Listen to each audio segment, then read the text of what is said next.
Do you see now the difference in our power? Today I want to talk about GTA once more. I want to talk about the concept of GTA RP. This is something that exploded onto the scene after the release of GTA 5. And at first, I believe Rockstar tried to get in the way of it and stop it.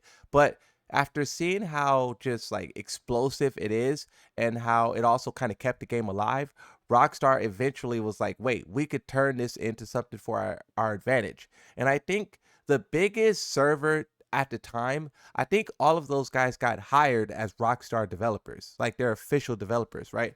Um, so that is something that's really interesting how it wasn't there at the start of GTA and then it showed up later and then Rockstar hated it but then embraced it.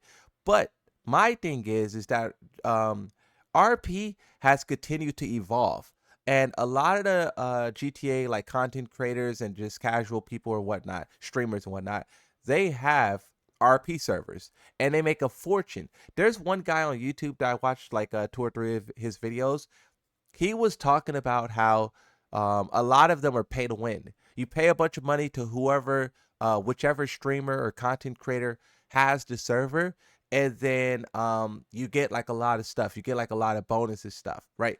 And knowing that that is going on, Rockstar is probably going to try and get that cash, and I don't think they're going to share it with anyone.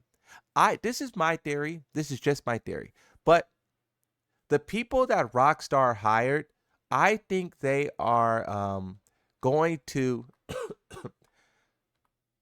I think that they are going to be taxed with creating basically a new game mode. You know how you have story mode, multiplayer? I think you're going to have a third mode called RP.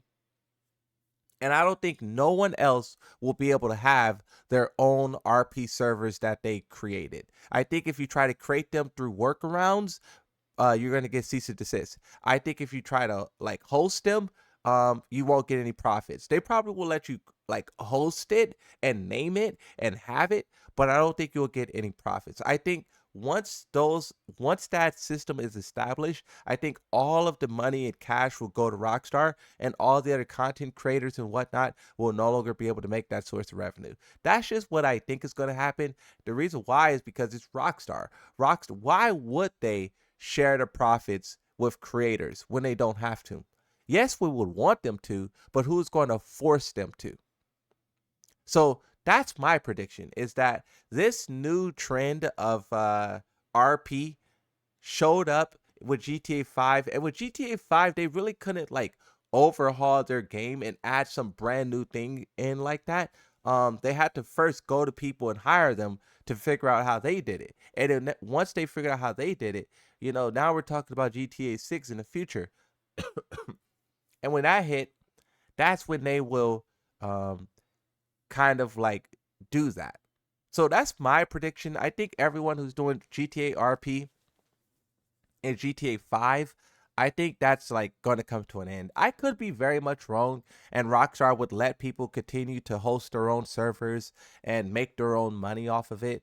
But just knowing how really not even Rockstar, Take Two, the parent company, knowing how greedy Take Two is and the way that they do like the 2K games and the way that they milked GTA, Take Two is a very greedy company, and they are not going to sit by and just let it happen. They are now because I think they are what GTA RP is keeping GTA 5 alive. If GTA RP didn't exist, GTA 5 probably would have died. It probably wouldn't be as relevant as it is almost a decade later, right? Or I think over a decade. So one, that allowed their game to survive, and two, it's also getting the people more familiar with the concept. A lot of people now, when they think about GTA, they think about RP. They don't even think about multiplayer and doing heist and running around. They think about RP. And now in GTA 6, those habits and those patterns and those wants and needs is going to be there because GTA 5 it was created. So when they create their GTA 6, basically they're letting the players fall into a habit. Well, they're getting really comfortable with playing RP through other content creators and other sources. But then when GTA creates their own source, in GTA 6, all of the players are going to switch over. The content creators may be angry, but I think it will be one of those stories that people are really angry about, but it doesn't really have an effect on the larger company, and they just continue. I mean, think about how many companies got pushback for battle passes, shops, and all of those games are still they still have it. They no company has ever been like, okay, guys, we'll unmonetize our game, you know. So that's what I think is like it makes sense though, right? Like, why did they hire? This is the question. Whenever I'm talking to someone about this, I always ask them, okay, if you think I'm wrong, then you tell me why did they hire an RP server guys like that team? Why did they hire them? If they aren't going to make their own official servers and share the cake with no one, then why did they hire that full team of people? Right? So that's what I'm expecting. Story mode, multiplayer, and and RP for GTA 6. And Rockstar will try their best to milk all three of them. But really, I don't know how you can milk story. So story may be left unchecked. I think the backlash will be high, but also I think they should pay their taxes. I mean, I think the backlash will be loud, but I don't think it would matter. I think Rockstar is just going to shrug it off. Because, like, to certain companies, they know when they're about to do something that's going to get backlash. I mean, the smart companies do, right? So they probably know that that is going to give them a certain type of backlash, and they're going to try to announce it in the most PR safe way possible. Like they may not even say that you can't host your own. They might not even say that. They might just say we have an official GTA server, and then that's it. And then when you turn the game on, you may realize that you can't create one. That's how subtle it may be, right?